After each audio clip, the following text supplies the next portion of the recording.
கடவுளுக்கு நன்றி. இந்த ப்ராஜெக்டை பொறுத்த வரைக்கும் நம்ம வால்பாறைக்கு தான் போயிட்டுருக்கோம்.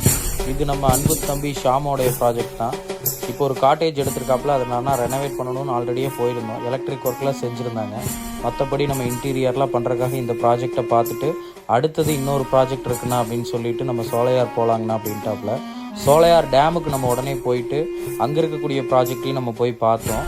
அந்த ப்ராஜெக்டில் உள்ளே போய் பார்த்ததுக்கப்புறம் தான் ஒன்று தெரிஞ்சது, செவுரு எல்லாமே டோட்டலாக ஓத அடிச்சிருந்தது. எப்படி இப்படி ஆயிருக்கு அப்படிங்கிறத போய் பார்க்கணும் அப்படிங்கிறதுக்காக வெளியே போய் நம்ம பார்த்துருந்தோம்.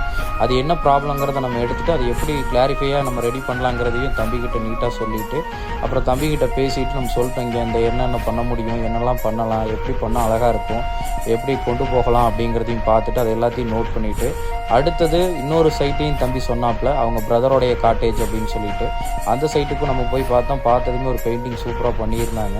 அதை பார்த்துட்டு அதுக்கப்புறம் அங்கே என்ன ஒர்க் இருக்குது அப்படிங்கிறதையும் நம்ம போய் உள்ளெல்லாம் பார்த்தோம். அவங்கக்கிட்டையும் எல்லாமே பேசிக்கிட்டு பெயிண்டிங்கில் நம்ம என்ன பண்ணலாம், இன்டீரியரில் என்ன பண்ணலான்னு சொல்லிட்டு அங்கேருந்து அழகாக நம்ம கிளம்பிட்டோம். கடவுளுக்கு நன்றி. இந்த ப்ராஜெக்டை நம்ம எப்படி முடிக்க போகிறோங்கிற அப்டேஷன்ஸை அடுத்த வீடியோவில் உங்களுக்கு கொடுக்குறேன். நன்றி.